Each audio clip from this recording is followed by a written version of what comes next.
那个喷嘴是叫什么？ Flat end. 啊 Flat end or nozzle.？Flat end. Flat end or nozzle. Nozzle. Okay. 3D printing machine there is a nozzle. Usually it's like the shape is like a cone. Okay, and then from there the machine keep on giving out the material, right? Okay, I mean there are different forms, but basically it's like this. How about if the rubber arm can hold a nozzle, and then there is a mechanism keep on pushing material out from this nozzle? Can rubber arm do something like 3D printing? Should be. And how about CNC? What is CNC?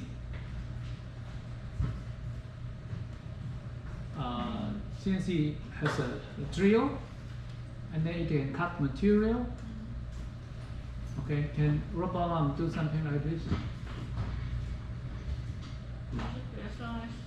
If it can hold something like a drill. Okay, so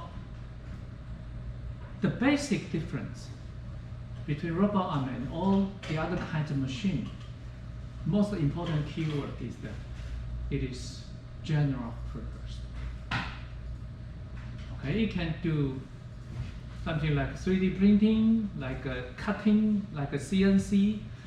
It can do laser cutting, or maybe even more than that, depending on how you want to use it.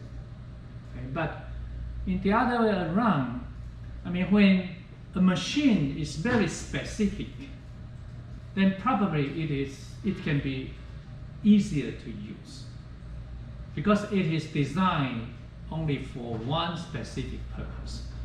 So all the interface, whatever, is all ready. Okay? But if you are using a very generic tool, then probably you need to get more knowledge. You need to know how to control it so that you may have innovative way of using this machine. So nobody can tell what rubber arm can do and rubber arm cannot do. Okay?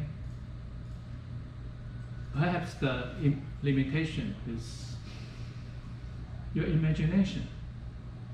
Okay, so that's also one of the reasons why I think it's a good idea for you to get into it, okay, to know something about rubber arm and to have the opportunity to get your hand wet on it, okay, and maybe you come up with some innovative idea to use rubber arm. And another very important difference between rubber arm and CNC and the laser cutting machine and 3D printing machine is the freedom, degree of freedom. Okay, you know that the idea, the concept of degree of freedom, how many parameters you need in order to control the machine.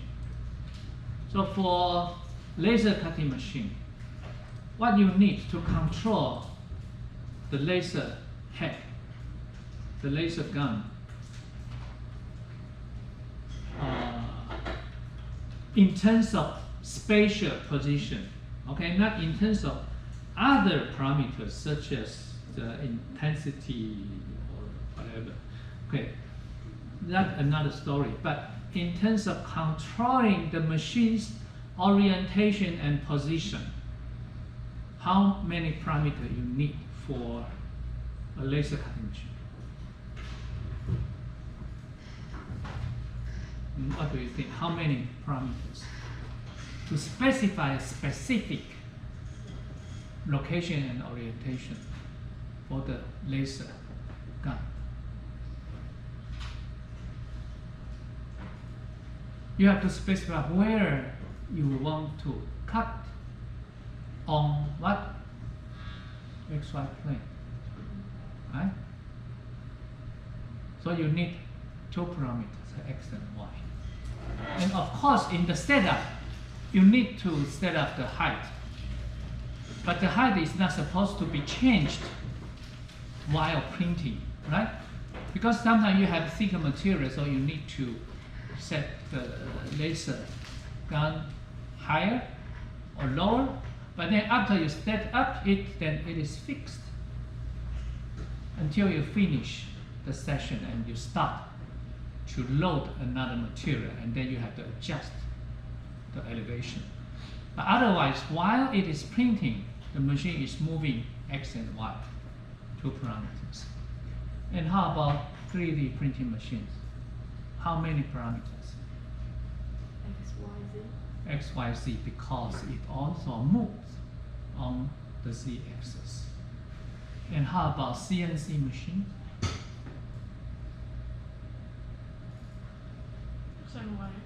X and Y. Does it has to move up and down?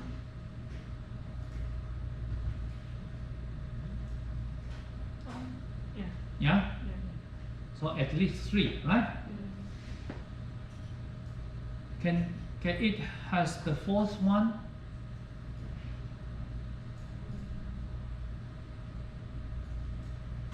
If you have to cut in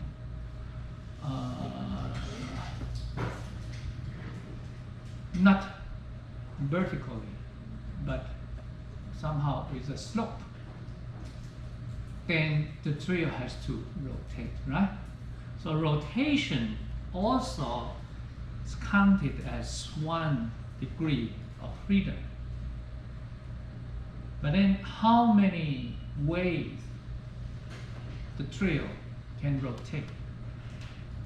For each rotation, we need to specify the axis, right?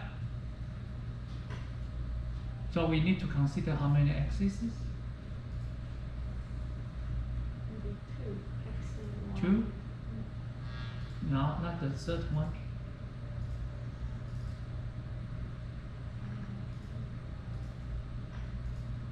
X, Y, and Z. Okay, if you have you been how do you call that?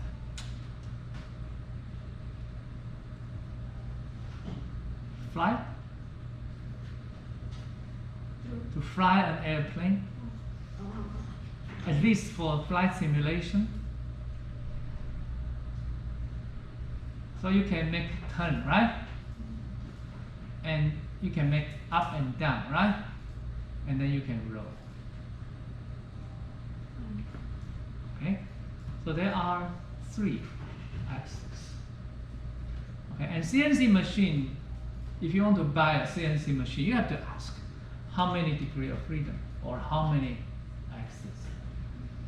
I think the basic level is 3. Like a 3D printing machine, you have X, Y, and Z. And then the better one, you may have rotation on 1 axis. Okay, then you can do something that 3 axis CNC machine cannot do. But maybe for more complicated things, you need 4 and perhaps 5 and 6.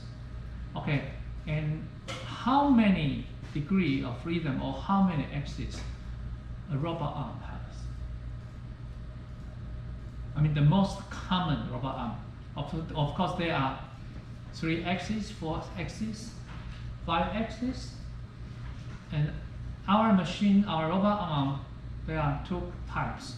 One type has 6 axes,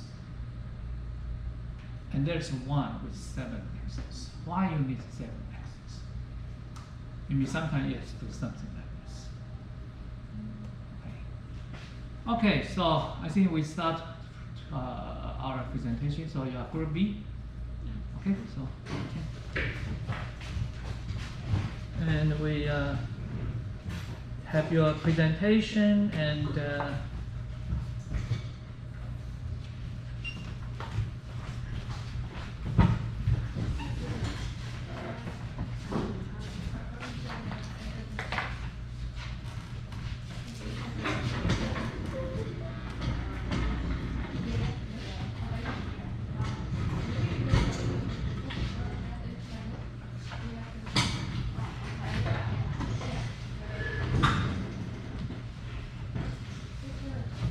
So you always read papers all together, or each time one person responsible for one paper?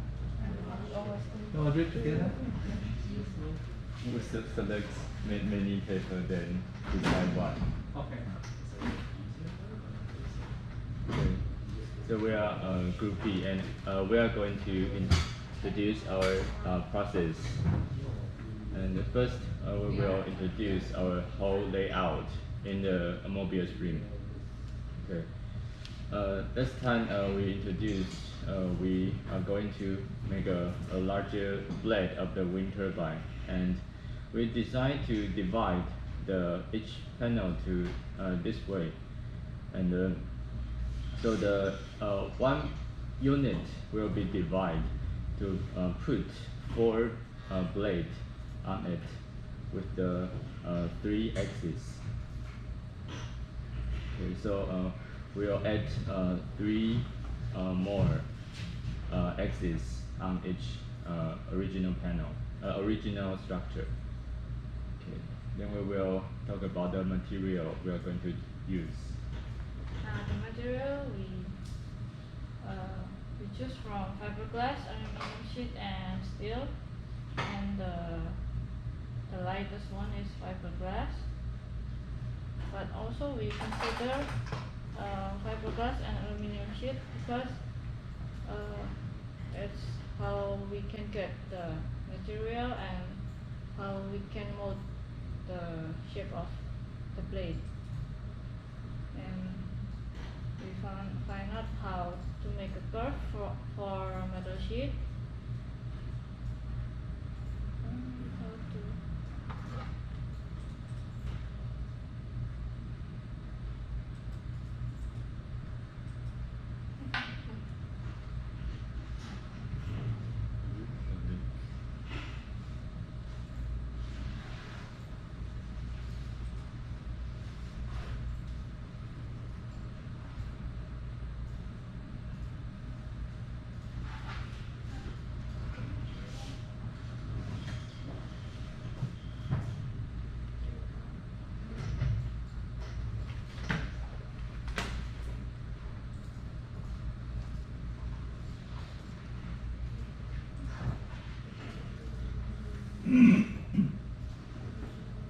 Wow, it's not responding.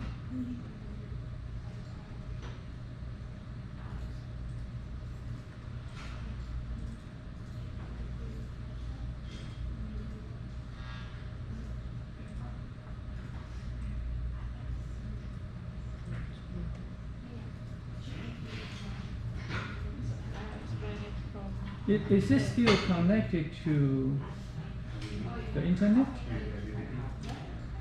yeah. Yeah? No, it's okay. I will explain from the picture.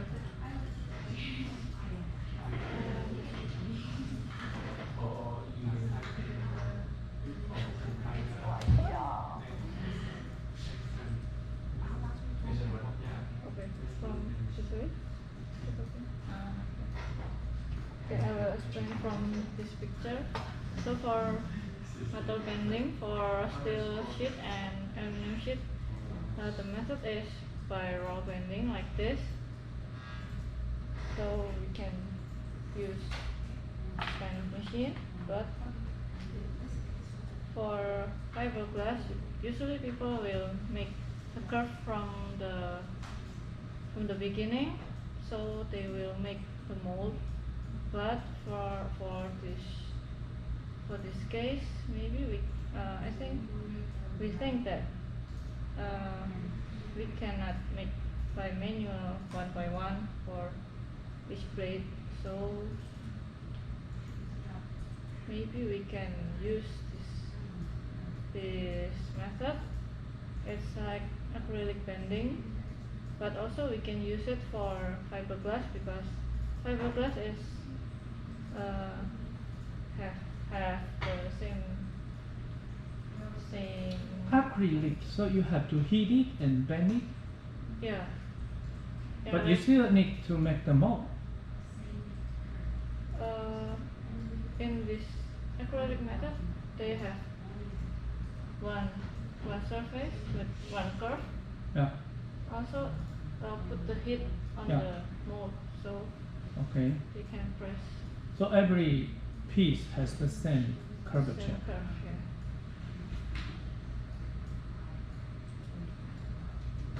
So we're trying to design our detail blade. So first, we may use like this. Maybe we still consider what kind of material. So, but the shape will be like that. Mhm. One blade and to the same blade, and they can combine each other. Mhm. We use screw here to connect them. So one blade, Mm. five screws. 5 screw and 2 sides, so total 10. And we will install a bearing here and also here, so it can connect with our axis to rotate smoothly. And we can add another plate with it. So with this original type, we can add more. And Sorry. do they overlap? Look like they're overlapping. No? If you see from the top, we make sure it's within their own Okay. rectangle. Mhm. Yeah. So and we connect the axis on our original Mobius structure. For each grid, For each grid. you want to have 4. Yeah. Wow. For fixed point. But because it connects with besides. So how large is it You mean for one? for every piece? Every piece depends on the grid of the Mobius. Yeah, but roughly, Roughly like this. 12 centimeters. Because This is not 12 centimeters. This is 12 centimeters. This is 12 centimeters. 12 and 12 maybe. Unless you have very small hand. Yeah, almost hand. Yeah, like Mm. your palm. And how many pieces you need? We are not we didn't count yet, but we hope the effect will be like this when it rotates in the degree, it can cover most of the surface, and when the wind blows, it can rotate and the light can go through. Okay, any suggestions for them? What do you think? Boris, what do you think?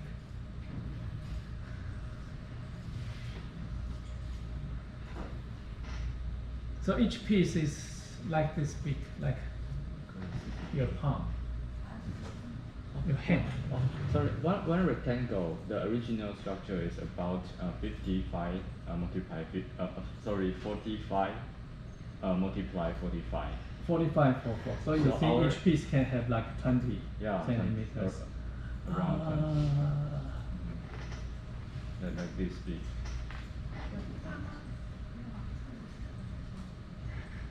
like this big. Yeah. So this is 20. Yeah, around this big. Boris, what do you think? You have some experience in the metal. This can be fiberglass or Metal. metal.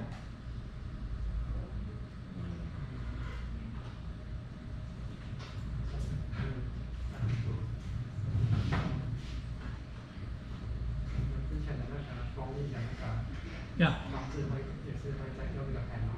yeah. Wind turbine.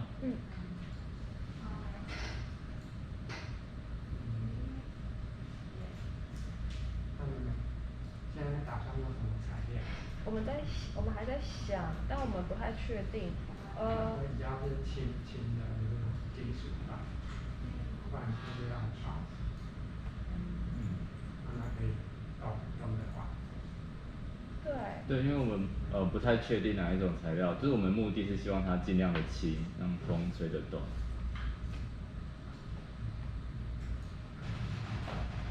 I would suggest make it larger, maybe 1 for every group, not 4. And you have to fix it if based on your design, you have to fix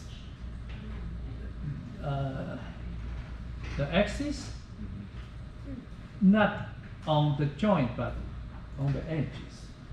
On the edge. Yeah. Yeah, on the edge, not the joint. Structure or Because for each grid you have 4, right?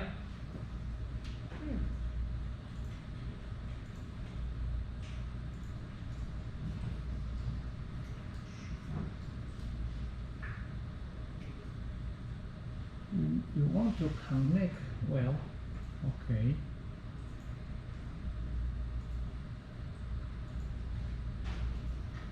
And have you studied the blade of the shape of the blade? Will it turn like this? Yeah, You have tested? we didn't test it yet, but Mhm. we actually take some real blade as our reference. So the next step we are trying to make. Okay, a what real- I would say is that the shape is not optimized. Why? You know why?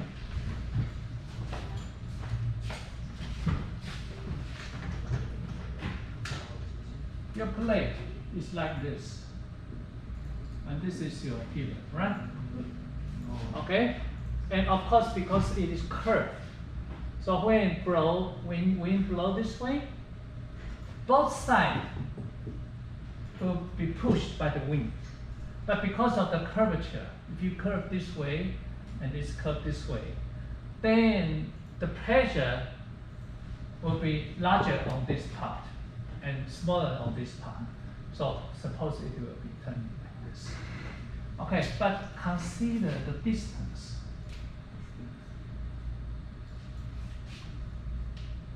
The same pressure here and here, which one take more effect? Yeah.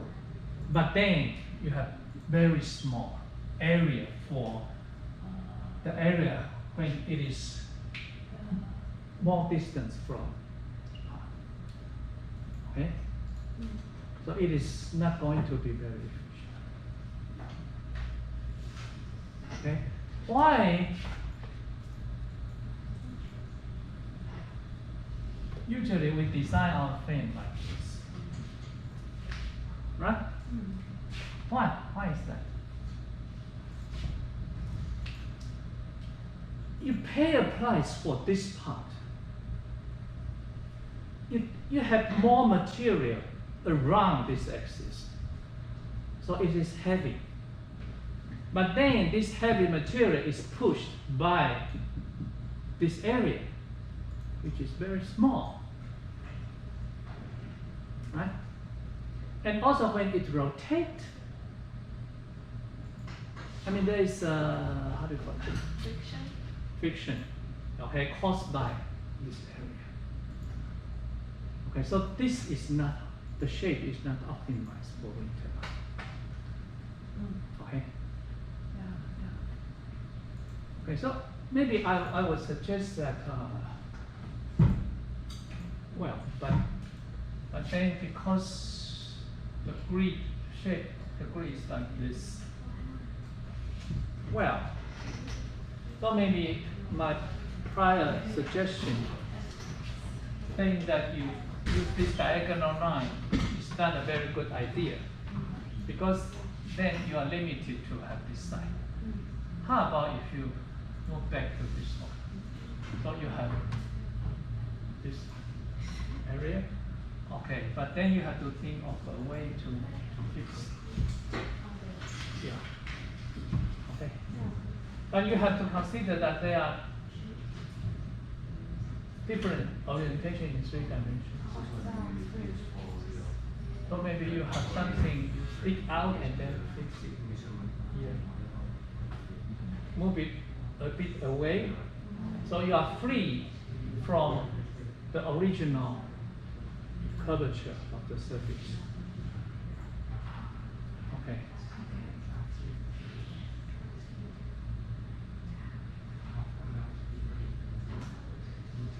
But it's extrude here, the blade, when it rotates, it will still influenced by the original frame. Influence, why? When you extrude, then it's less likely to collide with it, right? Okay. And also, I mean, if we look at from this side, maybe these are the joint and these are the grid. Maybe you have something like this. And this is your pivot and this is your turbine. You know what I mean? This is the grid and these are the joint when we look from the side. Okay, and you have a structure like this, you make a triangle and this is your pivot maybe go this way and your blade are here. So you have this triangle, make it stronger and then you fix this on the joint.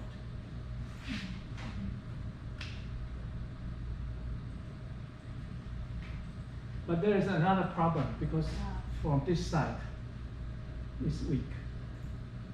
Okay, if you have the grid and this is a joint, if you have something locked here and then going out, maybe perhaps it also works.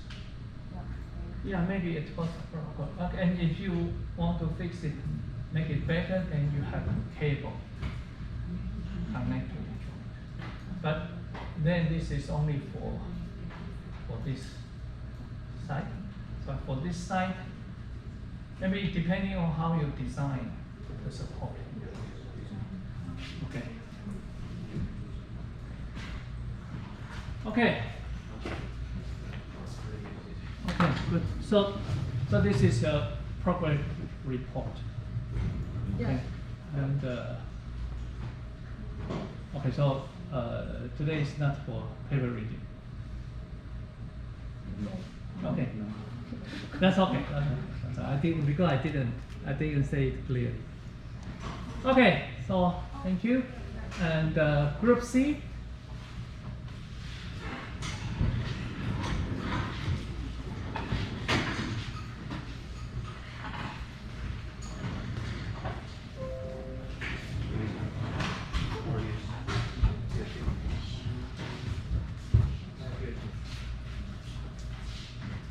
Have you checked like a commercial product for vertical wind turbine? We checked the vertical axis one, but we haven't checked the horizontal. No, the vertical one, they have something like this with 3 blades. Yeah, usually And each one is kind of. just around 60. Yeah, you know why they do this kind of design? I mean, the maximum area are on the outer area, but inside is empty. Yes. Okay? So I think the reason is what I just explained. Okay.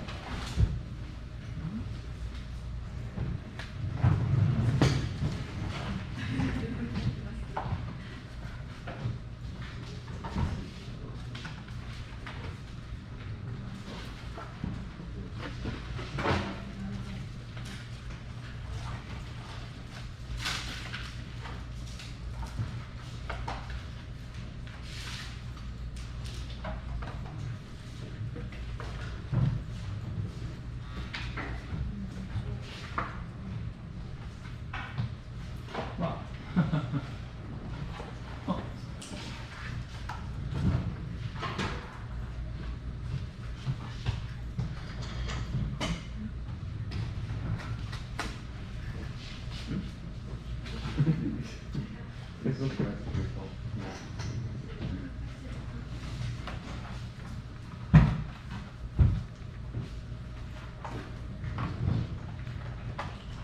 这里是有点点，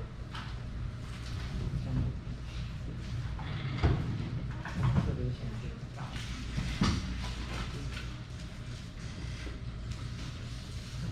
好像要换这个。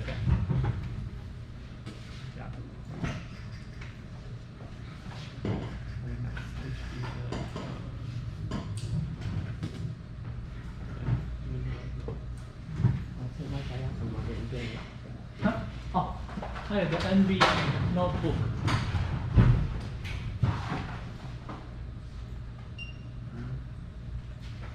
有没有？有。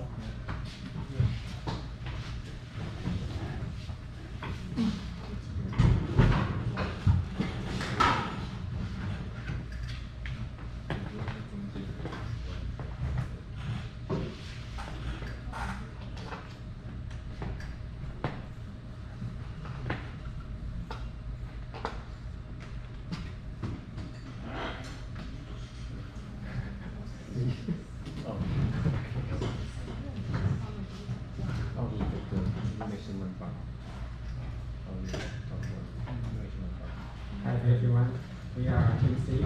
Our project is Curve 14 Metal. And this is the case that we have presented before.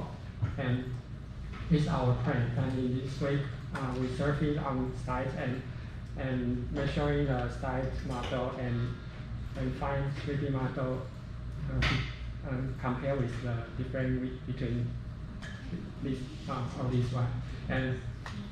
And we find a great software plugin for coding tests and do a demo paper model. And next week we will have the parametric design stage. And this we have go on the sites for measuring the dimension between joints. And this all the dimension on site. And we also do use grid software to describe the dimension of every panel. Like this one. And we find a plugin that shows how use the curve folding, and they have this case. I mean, this is a plugin for King Kong. King Kong, yeah. Okay. Okay.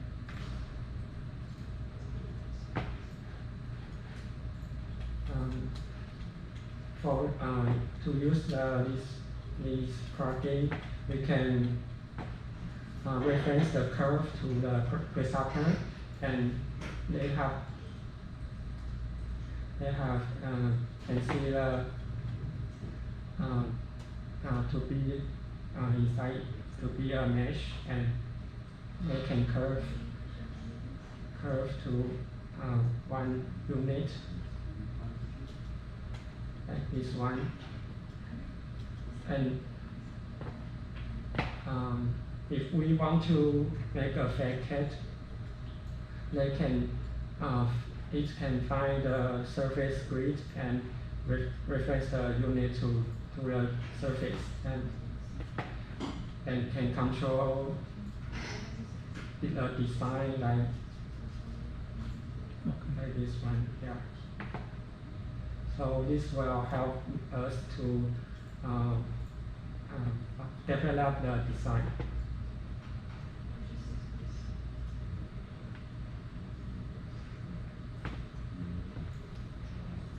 So we have the demo paper model. We take it to the site and saying what we want for design. And in this demo one is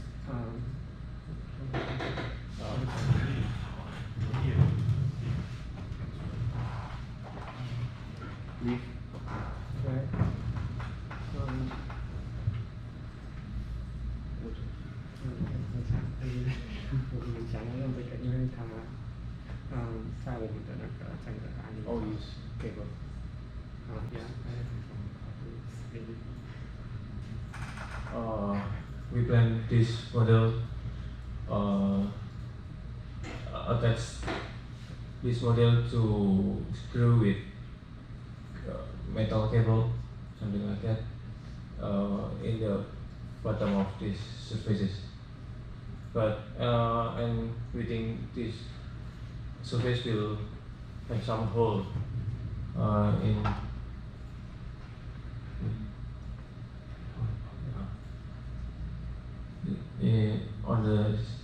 this area, so we can attach like cable to screw and the surfaces. So and this second shape with the same idea.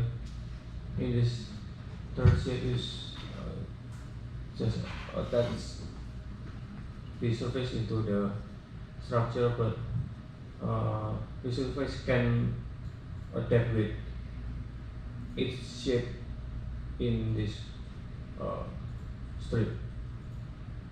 Okay. This one is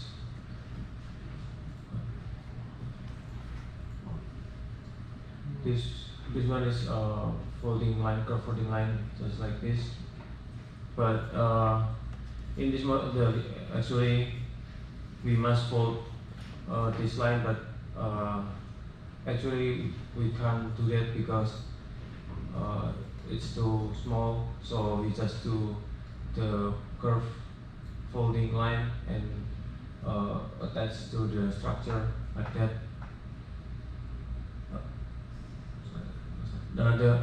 The surface also can adjust with strip dimension, so it will be more easier to develop.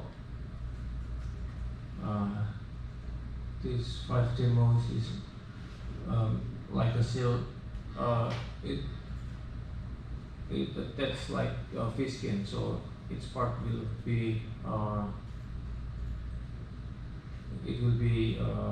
adjust with the size of the strip. So some part is smaller and some part is bigger, but it's connected like fish skin.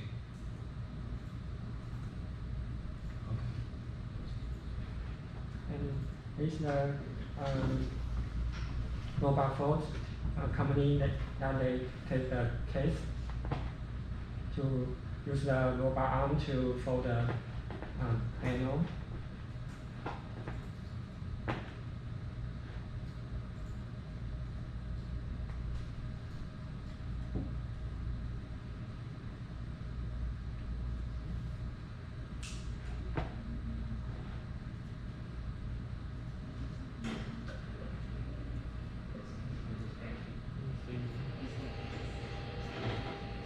They use paper model too before do the fabrication.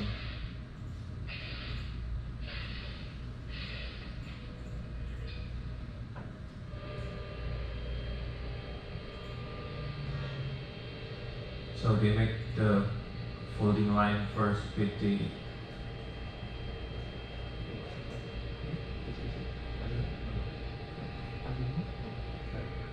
cutting machine. It's like a cutting machine, but not too deep.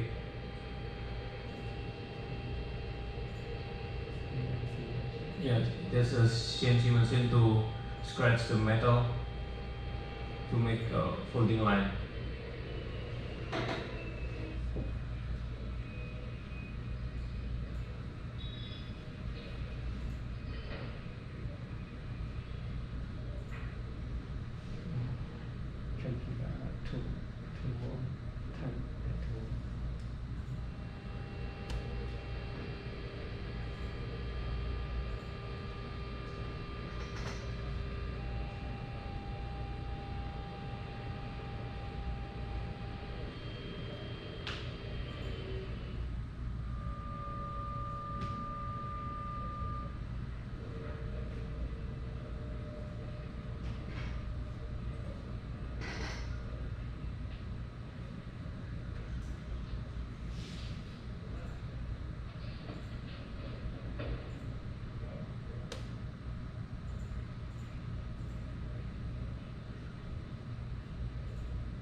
So they use suction technique to hold the metal with robot arm.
That's not bad.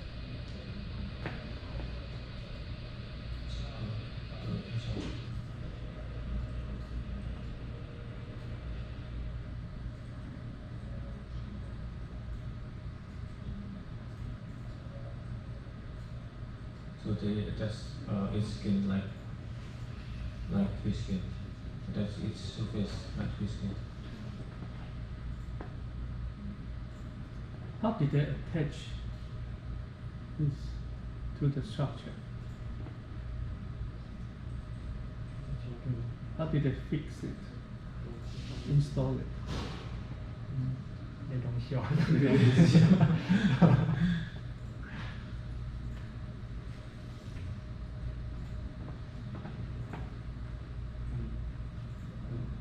Another case. This is the another case.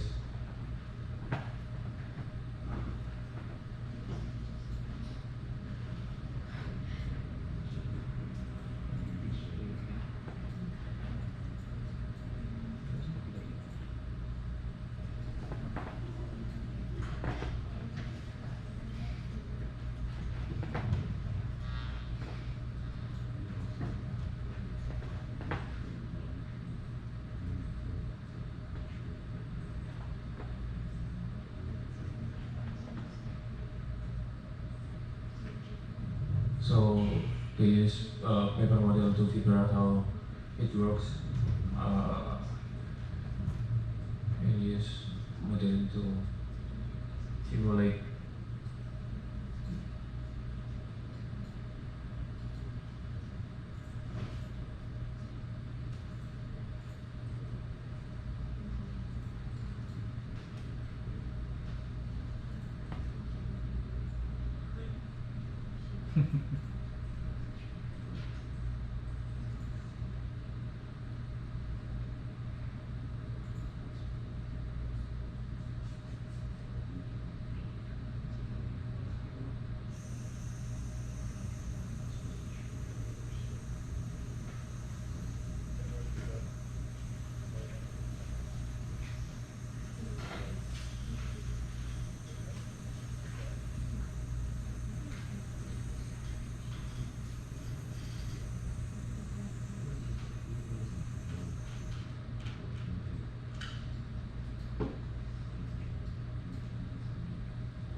should be from this this is the test surface to structure with screw behind it.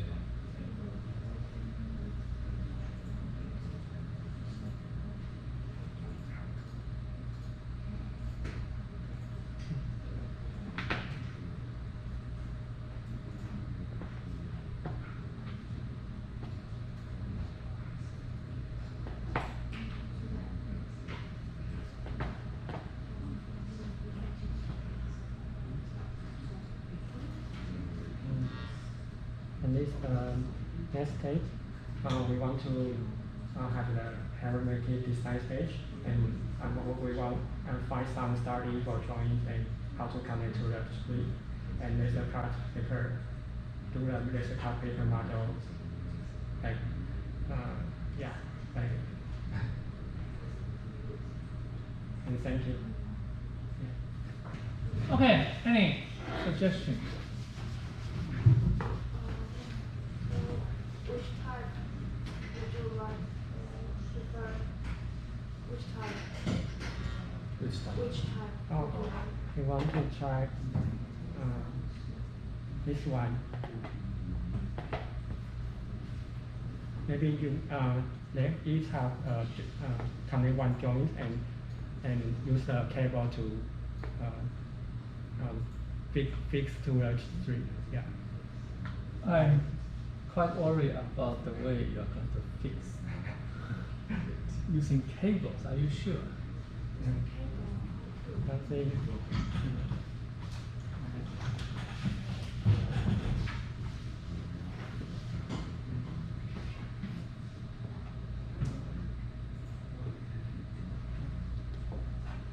And therefore it's under the panel.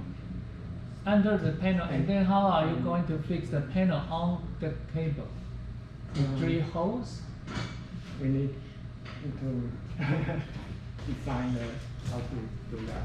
But what the panel will connect one joint here and use the cable to fit. I would suggest that it's better that you make use of this joint.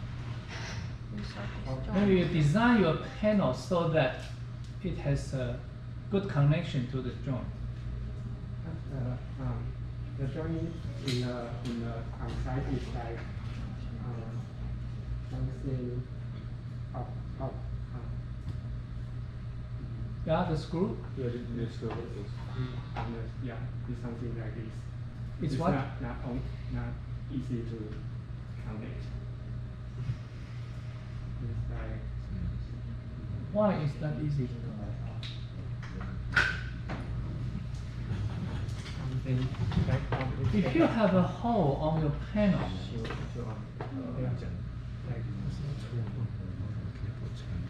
The joint like here. yeah, and also the screws on the edge.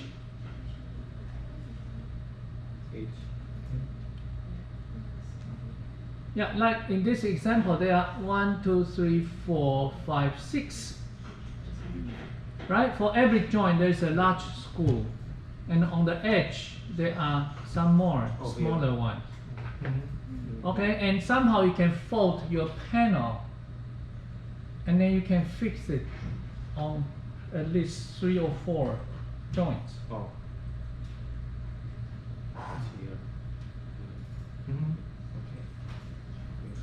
Okay, I mean you can have extra piece, and then you can fold it, and then you drill holes on it, and then you put that on to the screw.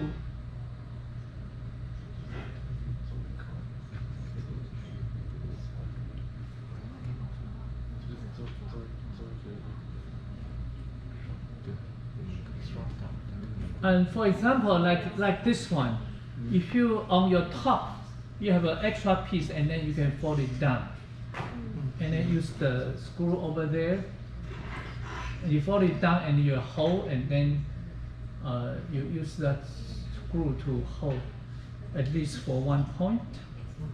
And somehow if you maybe you design your leaf so that you can connect to the screw. Otherwise, how I'm still worried about how you are going to fix this on the cable.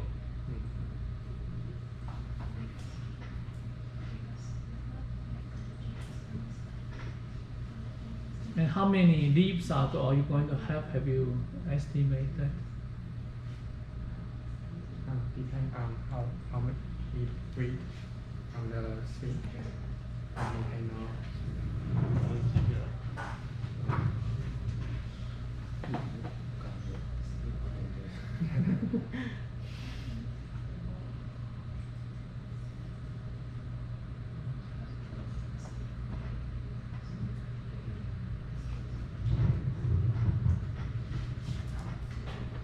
Okay.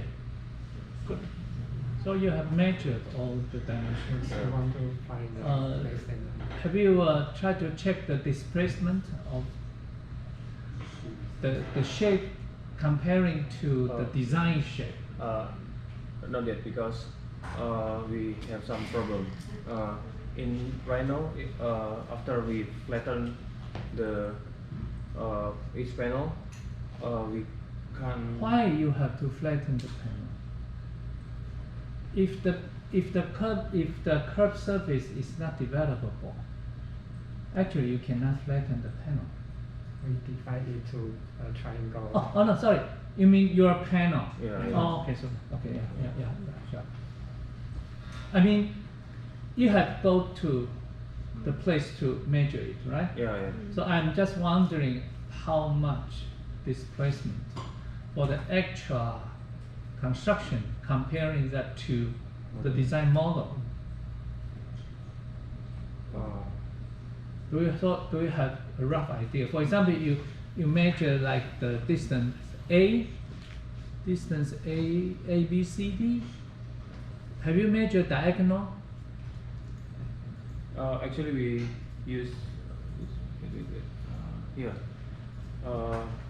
Actually, we use this coordinate like point 0.6 to 0.7 is 0.6, 0.7. What is it?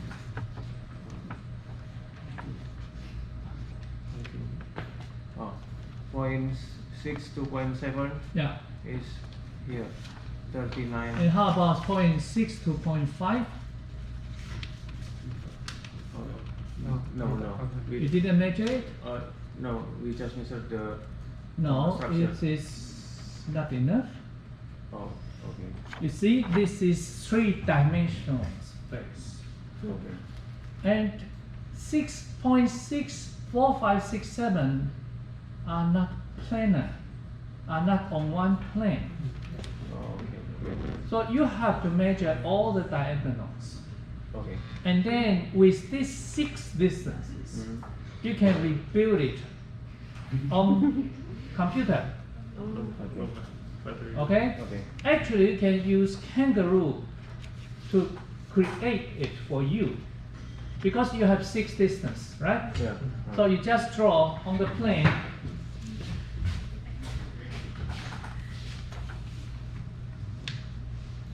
For every panel, if they are quadrangle, you can use the same shape.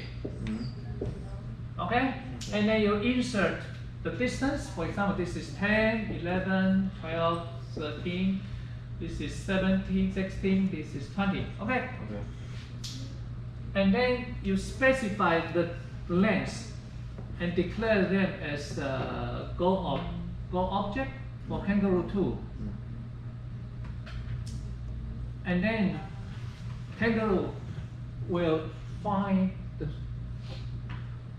solution for you. So it will somehow move these vertices and then adjust its position until it reaches the goal. And then the result might be the actual 3D shape. And then you use this to design your panel. So I would say that probably the easiest way is to design your panels based on each of these 3. instead of based on the whole surface, because nobody is sure what is indeed the surface after the construction. You cannot rely on the design model. Okay, but if you have measured all the 6 distances and then find out the actual geometric relationships between these 4 points in 3-dimensional space, then you can use it to design your panel, and you are sure that it can be installed on this panel if you use the joint as your fixed location. Okay? Okay. Otherwise, you are going to end up trying to solve your problem on site. And that is going to be very difficult, and very difficult to have a good quality for everything. Okay, so I would suggest that maybe you need to redesign your panel so that more or less every panel is designed based on the grid. So if you measure the grid correctly, then you are sure you can install it. And you are able to install it for this grid, you are able to install it for the other grid, you are able to all the grid, then it's fine. Okay? Yeah. If we measure the real model and rebuild the 3D model group by group, so how do we combine them together in the final result? So you mean you measure every grid? Okay, and then after you derive the correct geometry for every grid, how can you rebuild the entire structure? This is your question? No. No? Because if we 3 group A, B, C, we Yeah. do the same thing, but we use the different method to rebuild the model, but we need to combine them together in the You just final- make sure that your interface is okay. You don't Interface. conflict with each other. Oh. But I think that's okay because, I mean, we are not going to make it airtight or watertight. Okay, so we can have gaps, whatever, and it is not necessary to cover everywhere. Okay, that will be more difficult, but I think maybe we are not going to be that. I mean, we don't have so much time. Okay, and it's very difficult because it's curved surface. So you just design whatever you want, and maybe you have some rooms for avoiding the conflict with each other. Okay, and also that one is a very good issue. After we measure all the grid precisely, and how can we combine them to rebuild the whole surface? I don't know. It might be difficult. Okay. Okay, good. So group A, it's your turn. Wow, 2:30 already. So you use the paper you read last week to make this division.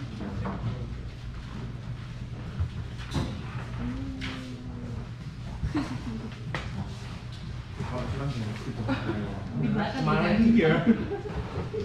Harusnya kemarin ya. Connector? Yeah. I have.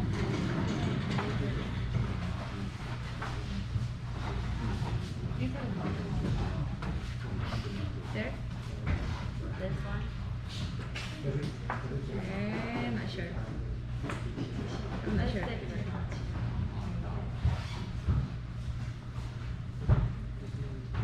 Oh, you're so small. Yeah.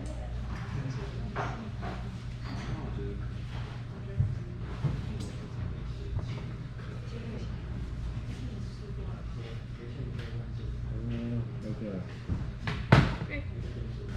Oh, that you will adapt. There. Oh, okay. If I ask, it will take longer.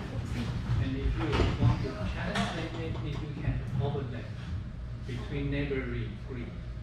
So for example, the panel for this grid has some and overlay partially with the other panel of the grid. But basically, I would say you design your panel based on everything, and then you fix it. Very good way to fix it. Instead of doing the panel and then you bring it to the job site and then think about how to fix it.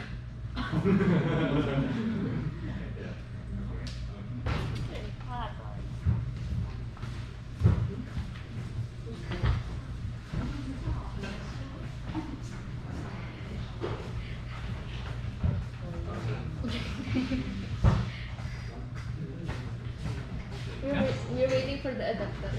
Okay.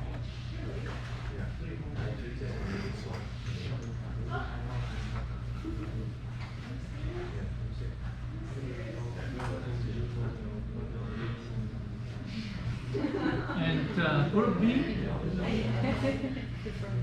maybe you think about using aluminum sheet. Because I think that is lighter, Yeah. easier to take. Okay, and you can work together with them. So you can help each other and then how to deal with this aluminum sheet. And maybe can convince Mr. Shi, Sen, convince Sen to provide some material and machinery. They have a factory. You have to visit this company, right? Okay. Now, please. Oh wait, still waiting Still? for the adapter. Okay.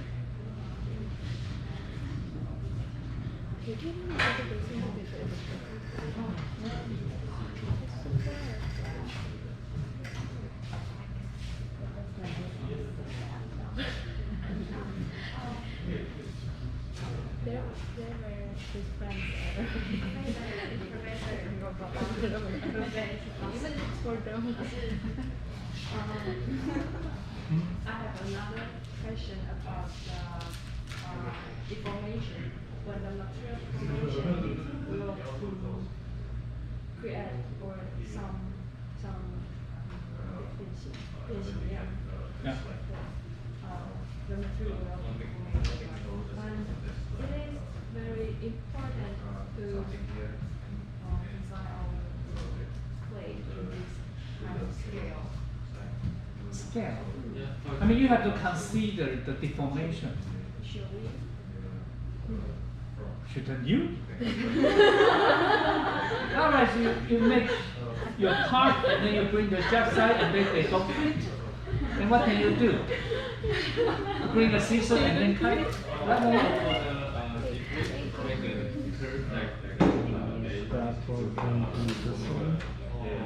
The fold? Yeah. We're not sure the deformation until we test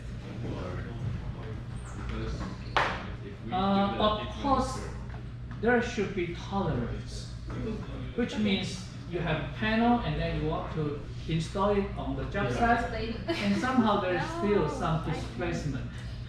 But material, somehow you can tweak and you can do whatever, but not too much.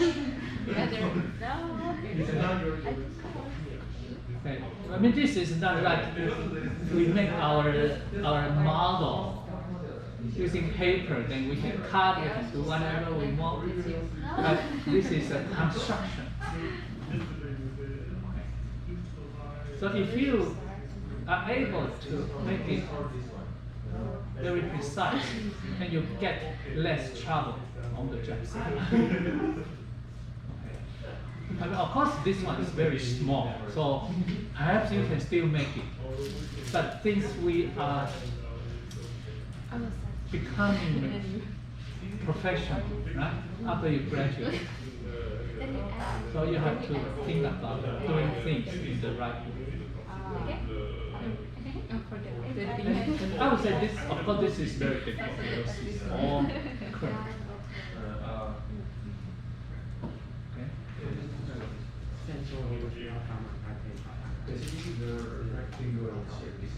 Oh, okay. Okay, good.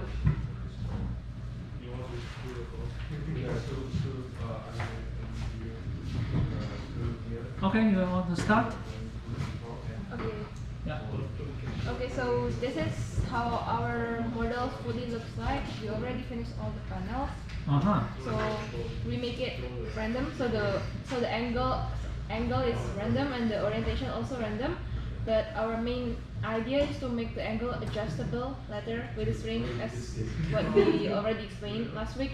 And for the other exceptional panels that have more than that have unregular shapes, like more than 4 points, if it's big enough, we will still fold it. But if it's triangle smaller, we're gonna make it just flat. Okay. So Okay, but it looks very dangerous. because it's sharp, because it's sharp. You can fill in the corners. we use the PP plastic. I think. You use what? Polypropylene, PP. Oh, PP. Okay, not metal. Okay. Yeah, not metal. we're planning to make it like curvy folding like this. Mm-hmm. This is the idea. So later we're gonna poke hole here and Can PP? Can we laser cut PP? No problem. No. You're sure? Yes. Okay. yeah, and then later we can adjust it. Okay. So maybe next we're gonna start. But more or less, you are designing every panel based on the grid, right? Yeah. Yes. Following the grid structure. But because the material somehow on the job site, you still can. Adjust it. Okay. Okay. So next we maybe will. I mean, you have to think about the joint. Yeah, the joint next. Okay, so the next shape week. is not going to be like that. Okay, and then you can fix it. I'm not sure either on the edges or on on the points. joint. Okay, then you have to think about the joint. Okay, good. How many panels do you have to make? Just one? How many panels? I mean, you have this area, and then you design it, right? Then design. Not necessarily cover everywhere, but you have your design, right? And make it beautiful. We'll make 4. You make more, but you have so many here.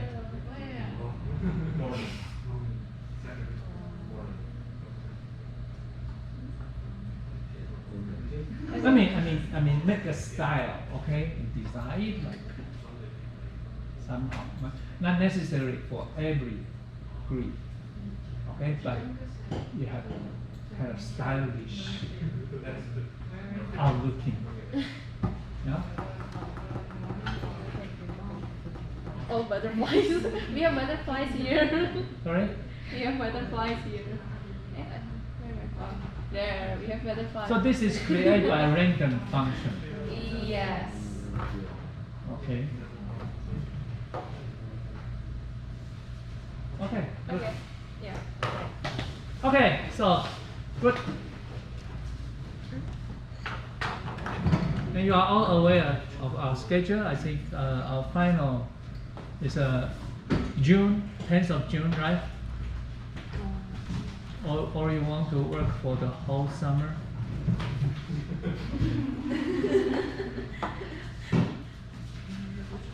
Okay, Victor. So it's your time. Okay, let's thank Victor. He's going to be the instructor for our robot.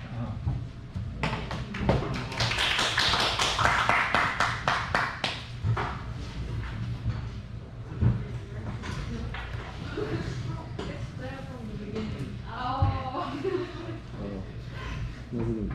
那什么？那是华福运。哦，这是我的。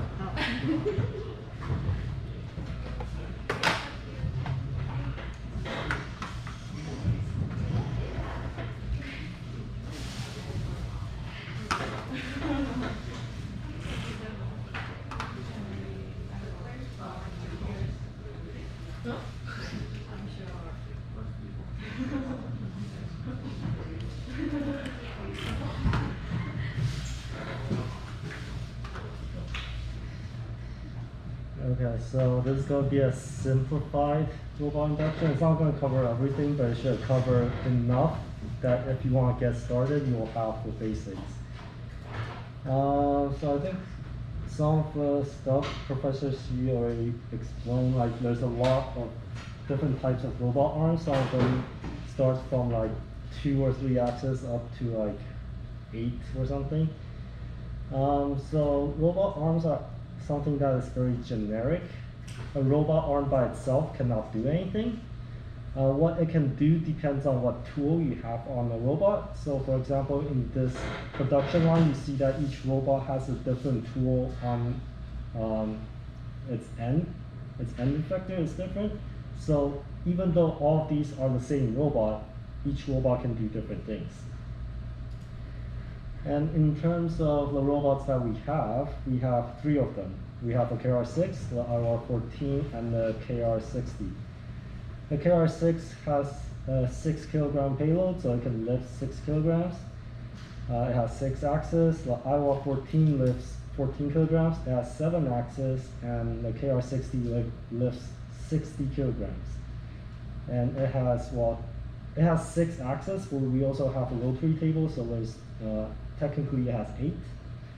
The difference between these robots, other than size, is that the IOR14 uses Java, so it's really hard to use. So that's something completely different from what I'm going to talk about today. So today I'm talking about the 6-axis robots that uses KRL. And the benefit of something like a 7-axis or 8-axis robot is that you have the extra axis that can do redundancy. So for example, this is an IWA. So because it has 7 axes, it's basically there's a lot of redundant positions. So at the same position, there's basically infinite possibilities. Whereas on a 6-axis robot, this is not possible. Okay, so you should set inverse kinematics to false. Then what you can do is using the A1 to A6, you can select these values to define the degree of rotation for each axis. So this is called forward kinematics, where you define the angle for each axis. And when I teach robotics to a bachelor class, the first thing I tell them to do is try to find the 6 values where the robot would touch one of the numbers, and it would take usually half an hour because it's really difficult to get to the right position. So usually after half an hour, I would tell them to turn inverse kinematics on, so they would toggle this, and then the robot will basically snap to that number, and then they can drag this time slider, and the robot will move through the different numbers. I switch your role in this class as an assistant. Through what? Your role as an Yeah. assistant. So Oh. I think you can upload files if you would like. Okay. So yeah, so if you turn inverse kinematics true, basically what it does is it tells the robot I defined 3 points here, and I've turned these points into a plane, so the robot knows which direction to touch these points, and I tell the robot to move through these points. So that's the basic logic of how to control a robot. So in terms of robotic control, it's actually very easy. You just create some points, convert it into a plane, then the robot will know how to touch these points. So the difficult part of using a robot is actually not the robotic control. The difficult part is how do you get these points? How do you plan your toolpaths so that the robots move through space and does what you want it to do? That's basically the hard part of the robot. And then if you open robot drawing, what you would get is a very simple program where you start off with a curve. So this curve, you could input whatever you want. It doesn't really matter what the curve is. And then basically, I divide the curve into a bunch of points. And then again, the points becomes planes so that the robot knows which direction to touch these points. And then because the robot is stationed at the origin of Rhino, if you draw at the origin of Rhino, it's going to create a problem where you're trying to tell the robot to move to its own origin, so that's not going to work. So you will have to orientate your planes to somewhere that the robot can actually work on. So this plane is something that is, so basically on the robot there's a piece of paper that I've already calibrated, so I know where the paper is, and this plane represents the A4 paper. So I'm just saying these planes orientate to the paper, and then the create target,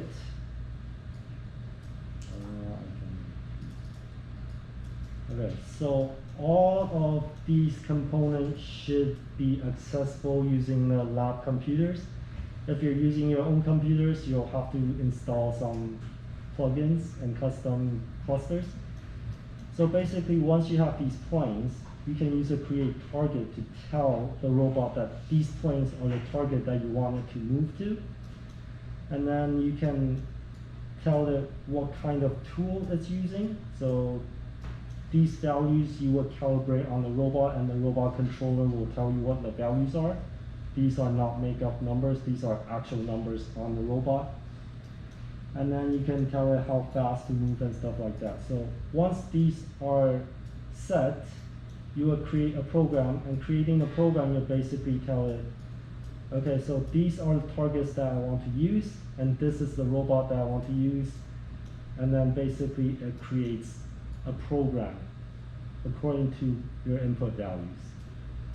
So really it's that simple. You just create some kind of curve or some kind of points, convert it to a plane, tell the robot that these are your targets and what your tool looks like, then it knows how to do your tool path. Yeah. So that's basically the robot induction. You're not using KUKA PLC. Oh, because I didn't renew the license. Okay, so Will that be helpful to get a license? No, not No, really. you don't think so? Okay, so KUKA PRC is, it's really, like, the program I'm using right now is called Robots. It's open source. Yeah. It's made by UCL. It's Okay. completely free, and Okay. it's completely in Grasshopper, so there's no hidden menus. Oh, okay. In terms of KUKA PRC, there are hidden menus that you have to open and configure. I see. So it has a better UI, but in terms of learning it, there's just too much settings. Okay.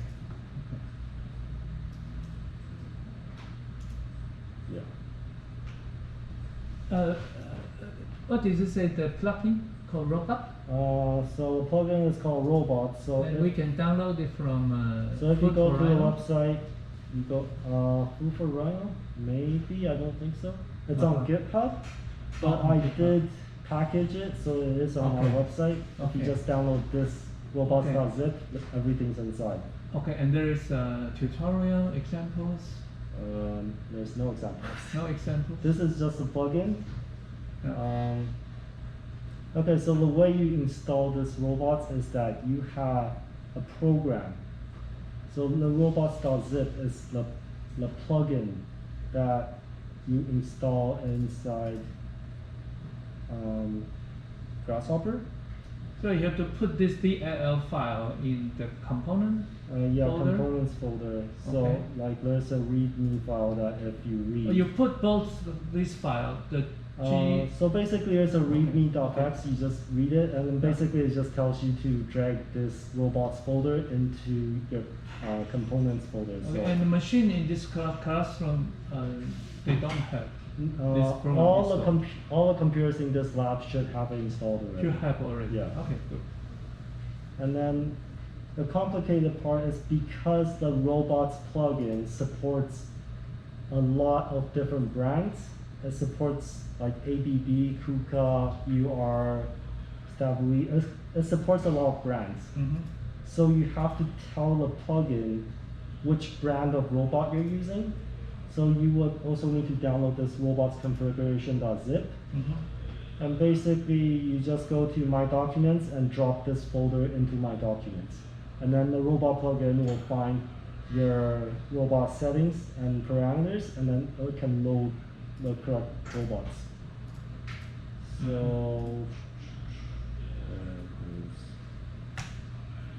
So like this load robot system, you have a picker that you can pick. So like the KR60 and the KR6. So yeah, if you download the configuration file, you should have these two that you can choose from.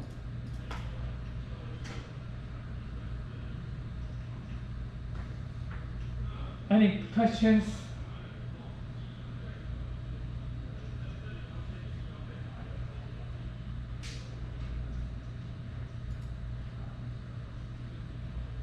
Or maybe we can go downstairs. Well, okay, if you guys want to draw some random curves on a piece of paper, you can download the robot drawing and then just substitute this curve for your own curve. And then once you generate a program,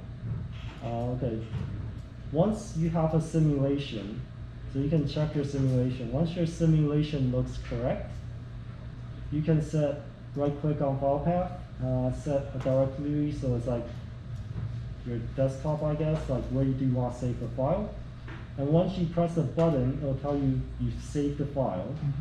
So you can go to your desktop and you should see a file that says something.src, whatever you named it. So you can name your file by changing what's here. And then you can take this file, put it on the robot controller, and the robot will read this file and it will draw that curve that you've defined. So this is very similar to G-code, I guess. All the logic is the same, like it tells it where to move to and what position, ABC, push or touch. Yeah.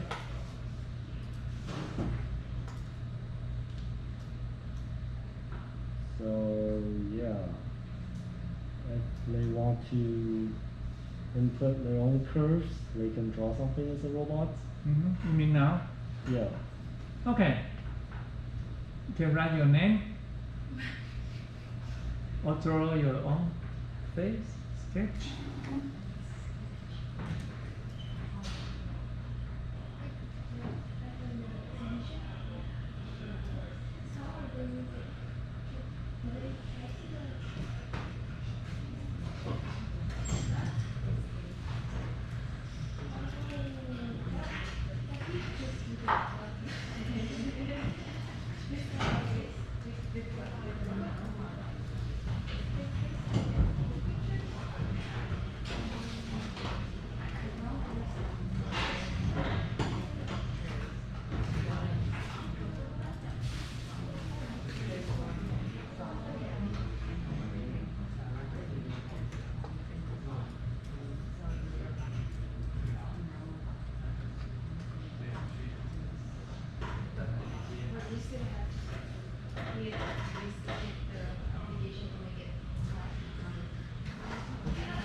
The grasshopper file, just open this robotdemo.gh.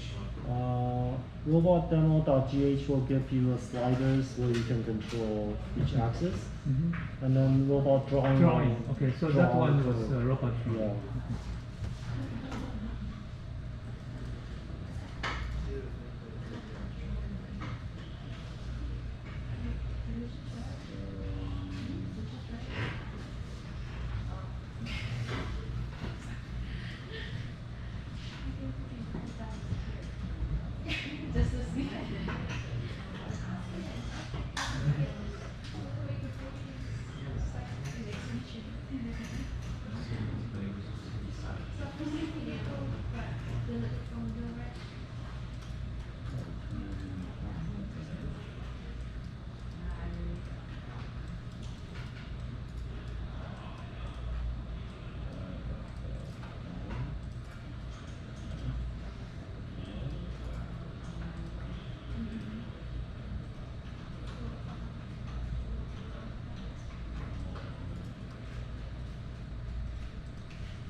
Okay, so I've made a compressed file on Moodle. So if you just download this robot files from Moodle, it should have everything that you need, including the instructions on how to install the plugin, how to install the configurations, and the presentation file and the 2 demo files that I just used. So everything should be in this robot files.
对，因为他们现在，今天就先这样做。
使用放版本跟有用版本有一点落差，所以它会遗漏。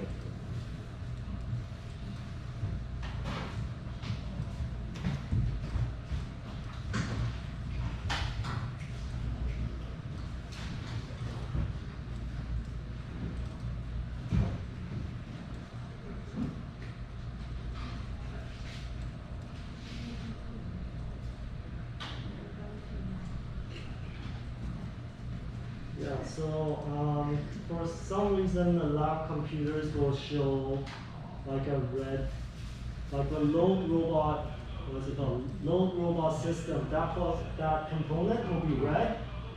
Just delete it and then create a new one. So just type load robot system and then add in a new one, and then select KR6 from the drop down. Load robot systems. Just have it. Third one. Yeah.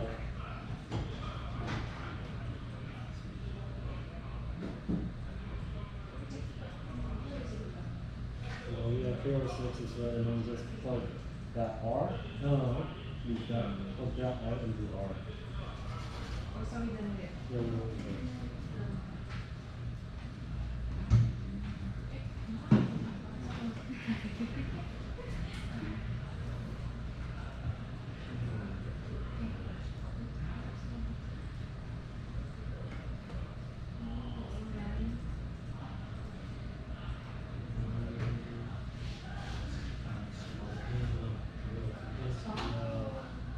So we're using a small robot, and we have this like so it shows you the geometry of the component that are selected.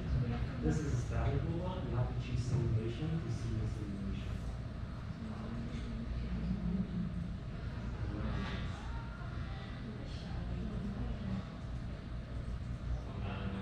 From zero, drop your name, and then it goes down.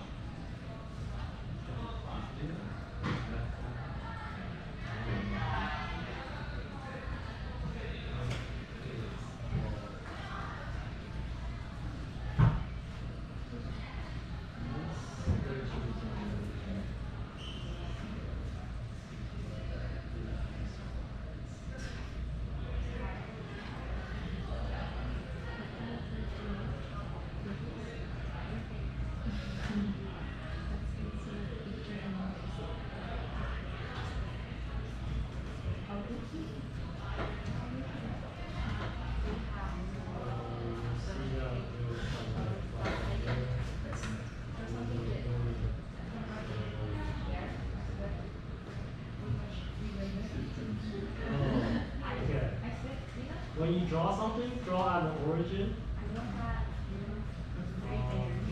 Yeah, so draw from the origin.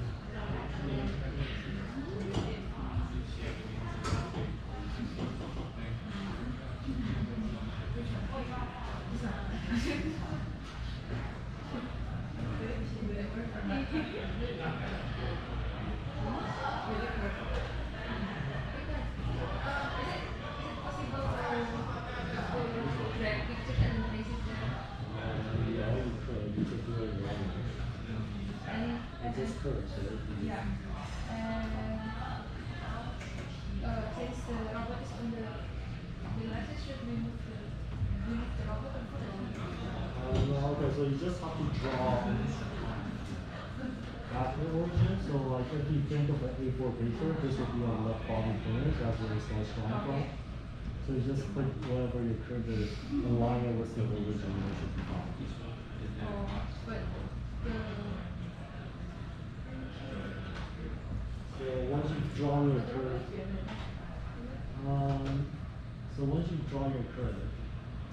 you'll reference it here. And then, so this curve should be at the origin, or near the origin. And then through this orientate, we'll move it to the right place. So we'll move it to wherever we want, the bigger edge. And then so if you look at the simulation,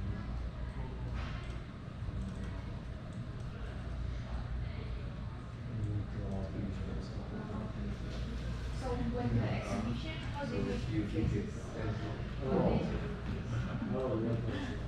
That's a very complicated. Okay. That's, Okay. But I want there is a program called Rooster. There's a lot of settings. okay. It's okay, yeah. Just iceberg.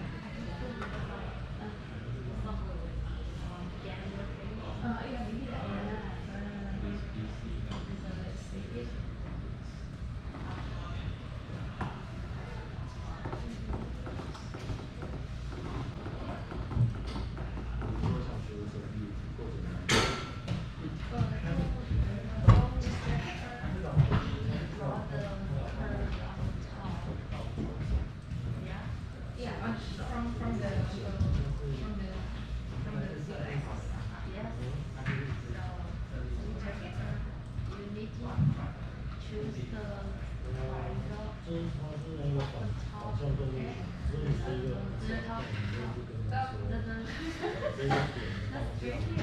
Oh, okay. Oh, to make it, yeah, you know.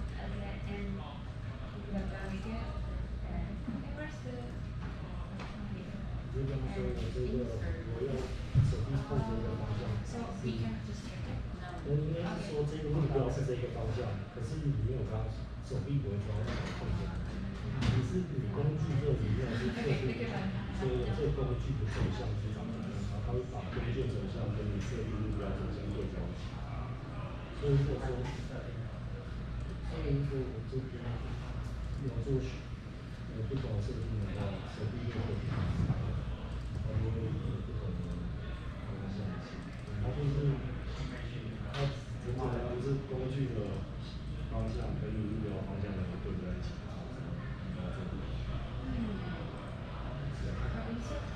然后前面那些点要怎么出来嘛？而后面这些永远都长得一样。Oh, that's why. 如果你是用这个画风的话，你才会。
它只有2个 component， 就是这个这2个 rock user 跟 set。哦，这个是我自己创造的。哦，这个是你介绍的，所以你说 battery 的就是这个。我这里装了太多东西。应该是哦，这个 rock。对，这一个，它这些是它。啊，这2个是你做的。这2个是我自己。OK。应该有3个。哦，有一个我是把它存在这里，我是跟它存在一起。display 没有这个漂亮，这个也是我的。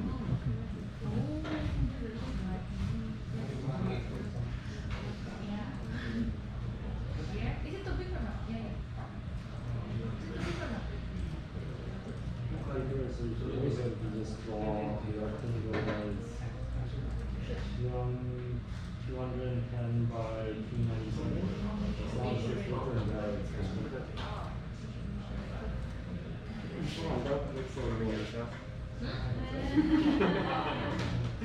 You just draw a rectangle and draw.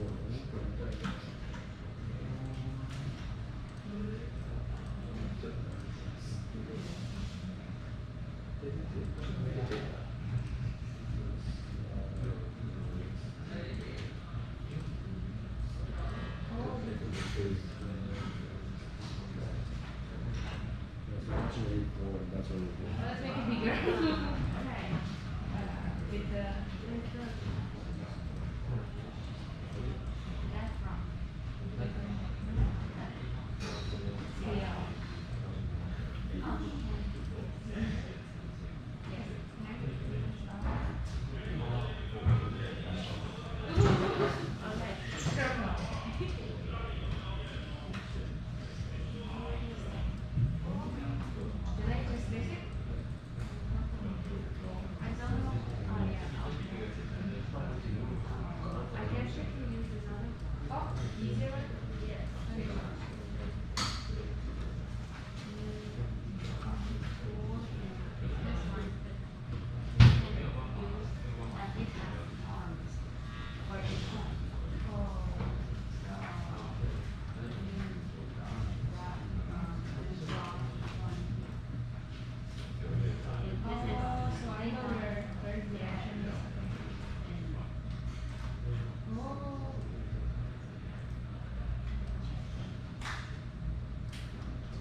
No, because what it does is takes a curve and then reads across the curve in place, so how many points you have to do.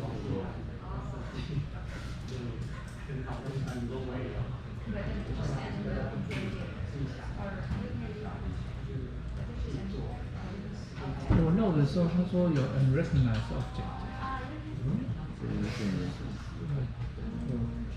我安装的时候有没有？我贴出去再见。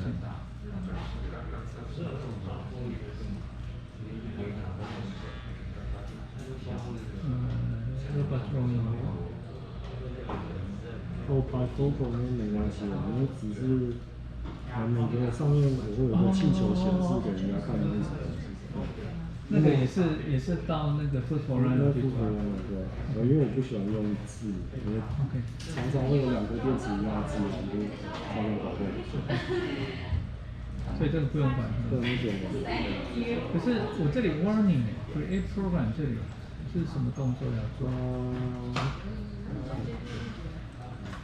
它 warning 其实没关系，因为其实通常都是这样用，你可以把这个 warning 接出来。对，他会跟你讲，一般都是。OK， 所以理论上现在是 work。是啊，就是它只要不是红的都可以。那 save。哦，你这个方法。OK。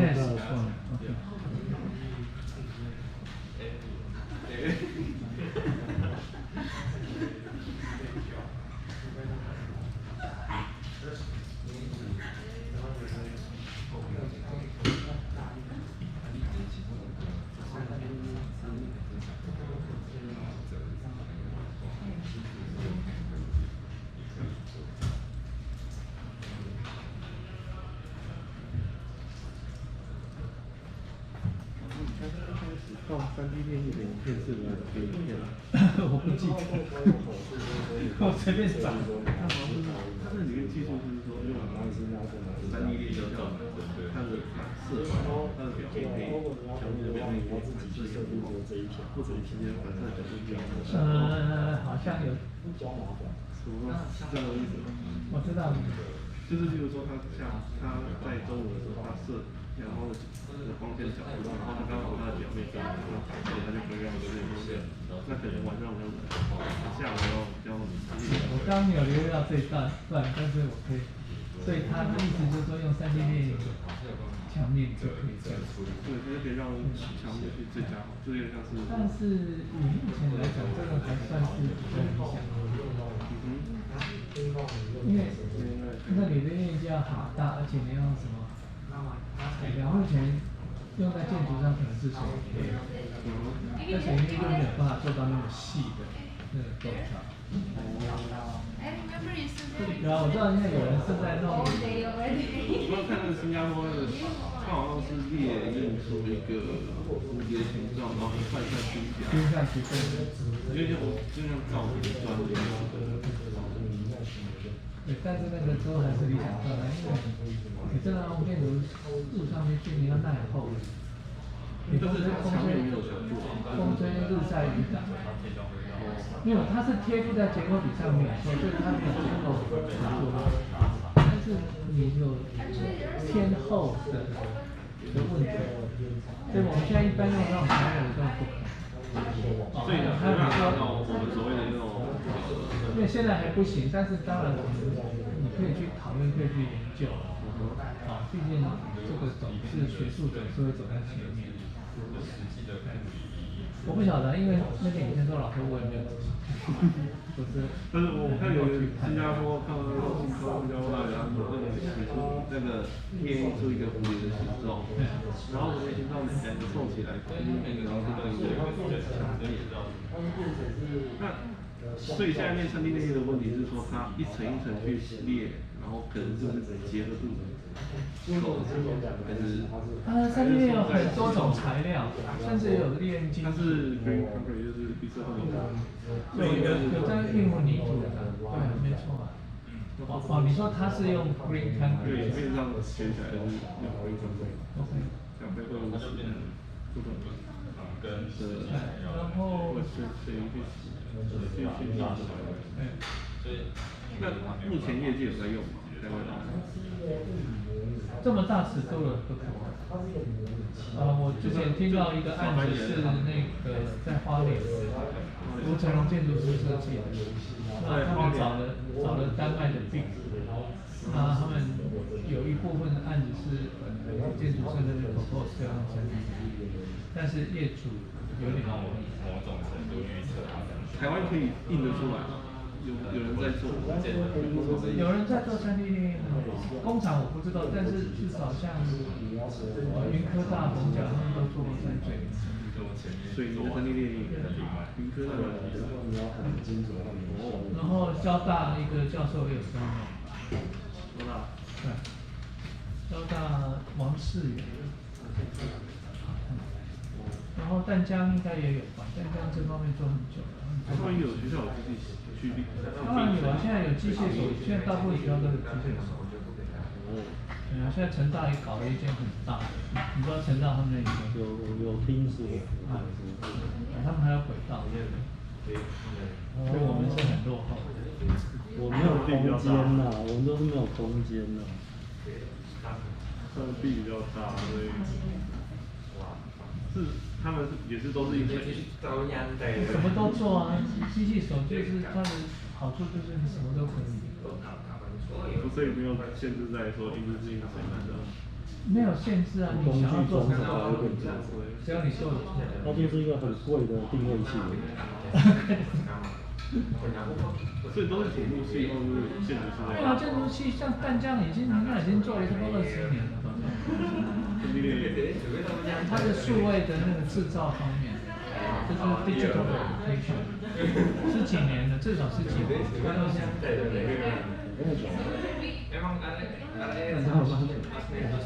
我觉得至少有10年。应该有。所以实际在印出水泥砖去装现场，目前只有在花莲。没有，我知道的是花莲有个案子，建筑师 propose 用3D 列印设计，我有看过。OK， 它基本上是OK， 但是至少当时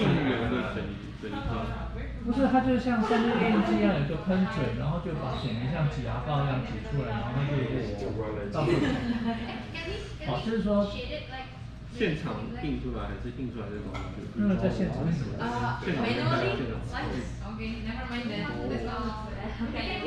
所以它就是一个很大的，你可以说就是很大的一个3D 列印机，就在现场在那里。我觉得很有难度，就是在我们现场走的话，你到YouTube上面去找一堆影片。国外现场要理想，我们现场好像。没有，这个。那你在那边你去 YouTube 上面找的。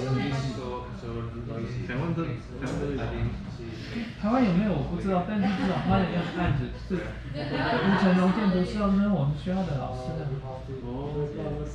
他就在我们学校在设计课，3年级在设计课。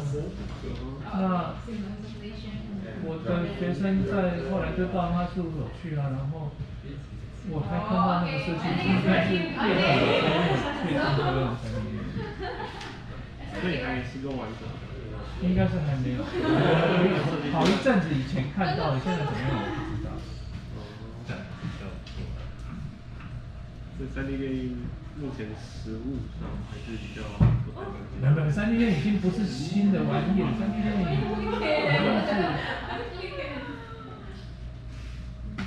已经就像我们一般的印表机一样了，现在很多人有自己书房里面都有。就是用在你这页，用在印水泥上。印水泥有啊，现在很多地方都有。印水泥不是什么太了不起的事情，真的啊。不是跟实用上，实用上可能不实用啊，因为实用上你有经济上、工程路上。好，但是你说有一个技术面来讲，真的很多。当然跟传统你要能够跟传统的建筑产业竞争，你还要有这条件。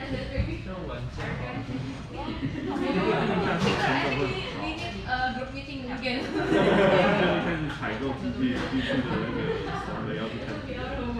你跟建筑物的价值比起来，那个机器其实都好。对啊，所以其实如果你可以印个几栋，其实应该可以蛮低调的。你去看一下那些影片，然后你想想看会有什么实际上的一个问题。不是说你能够把这个形状做出来就可以了。哦，但是它确实有它的可行性，不然不会全世界其实有还不少公司投入在这里。那这个 logo 包装，没有，在工厂先印好固定的形状，然后再做这个形状，应该就可以这样。也可以，但是 yes and no。要不要投这个？不是，那个技术那个什么，这个都是可以可以去思考。好。但是你这个你适不适合这样做，或者你这套设备在这个产业里到底多有用？要不要去开发这个？OK， 其实有很多实际上的问题必须要考虑。你有兴趣，你到网络上去找一下几个配置，然后看一下什么样的。因为我也没有对这个问题特别清楚设备，对，你想问我没有办法给你很明确的答案。我比较好奇问一下，没有，你到网络上去找一堆，你看都看不完。OK， 好。施老师，我们要下去了吗？好，下去了。Can we go downstairs like you have files, or like if you guys have files, we can go downstairs and then we can draw out your curves.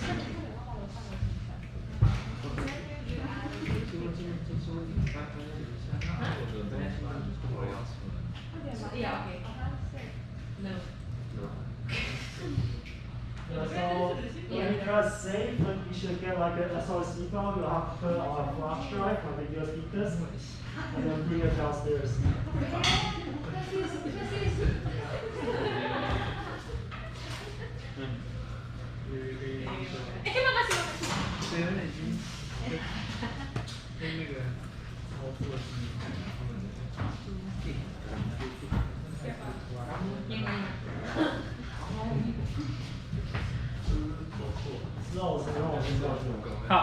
Okay, everybody, move on.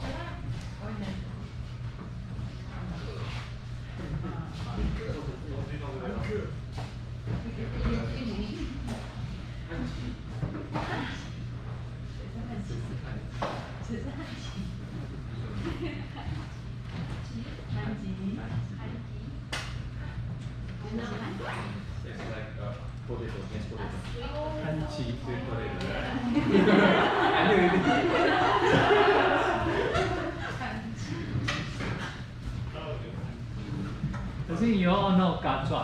Gazwa. You know gazwa? No? No. Cockroach? Gazwa.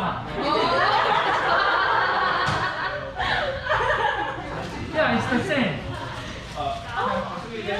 We also call it gazwa.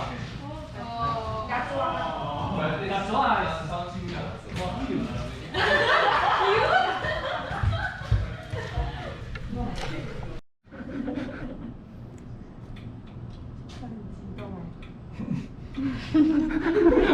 So fast. 哦，所以它。Okay. Yeah, I forgot how to teach you guys how to lift the pen. Oh.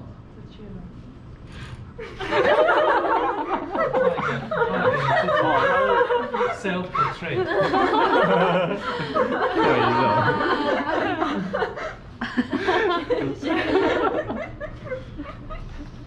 为什么他笑？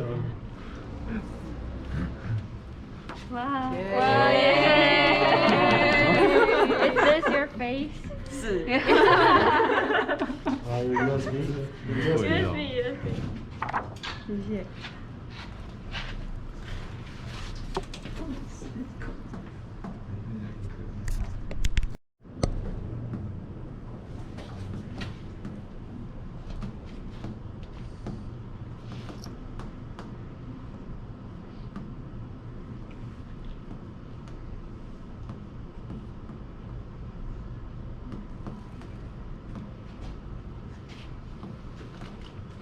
它有 grab， 就是这个。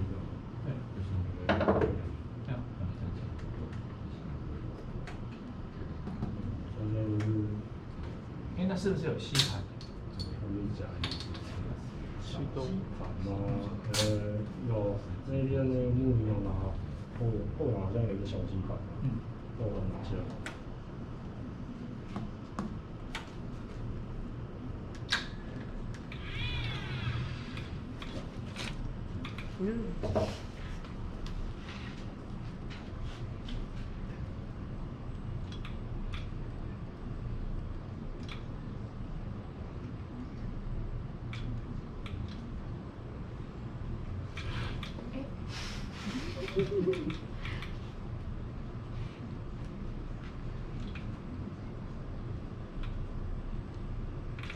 不错，这支也是比品质不错。I think the ball pen is very good quality. Otherwise, it should have already broken. Nice man. Which way to? Is it there? The nose, the eye. This one used to be a learning station, so it's specifically designed for tutoring robot arms. So this one is powered by the compressed air. So this one can close and then to grab something. It's specially designed for this kind of without interface. And also it can be programmed to play around with this cube. So you can grab it and then move it somewhere and then put it somewhere. So you you said this one is for Iowa. Yeah. Okay, you haven't tried. It's too small. I think. Too small. Yeah, it's too small. What's the size of this?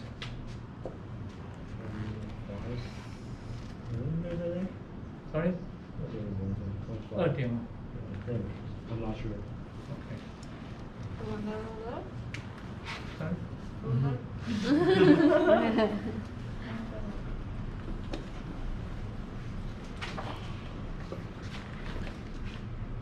So you have your USB, your file? If you want to measure. Oh no. But then when the bracket closed, the distance should be like a 2 insertion. I think that's 25. Oh, right now it is 20 from here, from the tip to From edge to edge. edge to edge. Yeah, So the tip to tip should be 23. Something like that.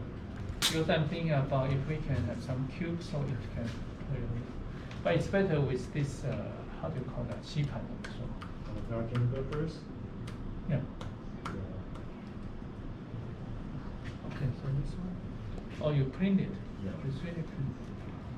That's too light, so you can't stack that because that's too light. Uh-huh. It will fall over. Or we can have other shapes to play around. Have a set building blocks. Okay, what? Any questions? Anything that you would like to know about robot arms? This robot need calibration. Calibration. Calibrate the tool, or what do you want to calibrate? The tool. I mean Tool. the length or something. So like in Grasshopper, I told you that like the tool values you get from the controller, right? So basically, when you the robot knows where this is, like where the end of the robot is, it knows where it is very accurately. But whatever you add onto it, it got no idea what you did, so it doesn't know there's a pendulum. So basically, you would have to go into the menu, and inside the menu, there's one called calibrate, and then you can calibrate the tool. And then you select XYZ 4 points. Oh, sorry, Victor.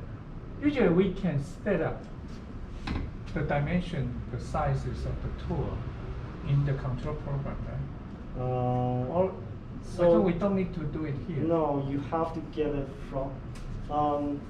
The thing is, you can set it up in Grasshopper or in Rhino, but then you're not guaranteed that's accurate, because if you calibrate with the controller, the accuracy is like 0.2 millimeters. Okay. But if you do it in Rhino, maybe you're slightly off and it's like 2 or 3 millimeters. Yeah, so basically what it does is you can calibrate a tool, and basically it'll ask you to touch. So for every new tool, you need to do this. Yeah. Site.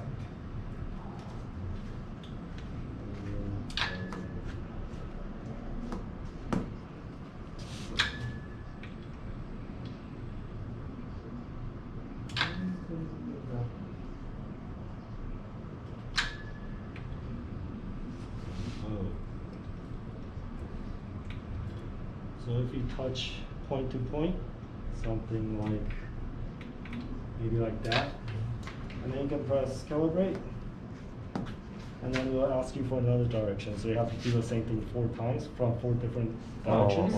Wow. And then, But with this, you are not going to be very, very precise. I mean, in terms of 0.1 millimeter, you cannot tell. 0.1 probably not, but I can probably get like 0.4. Okay.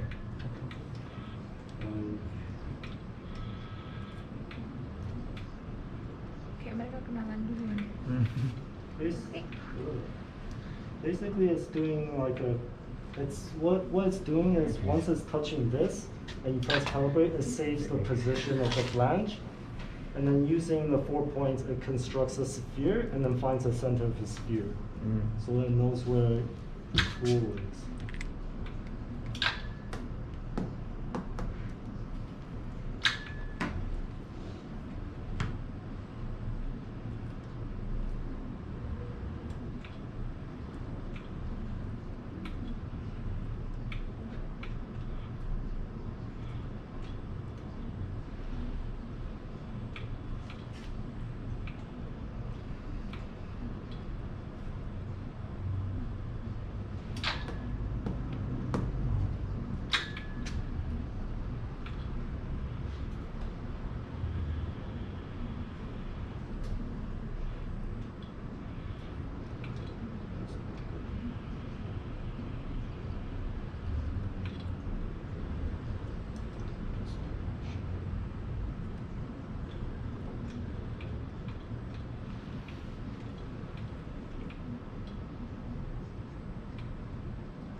Yeah, so in here it will tell you the X, Y, Z coordinates of this point relative to the flange, and then it will tell you how accurate your measurements are. So this is 0.4 millimeters. Yeah. Okay. So yeah, it's probably not very accurate, but it's way more accurate than what you're trying to do in Rhino. Because like if you screw this screw slightly tighter, it's going to move by at least 2 millimeters when it's so far out.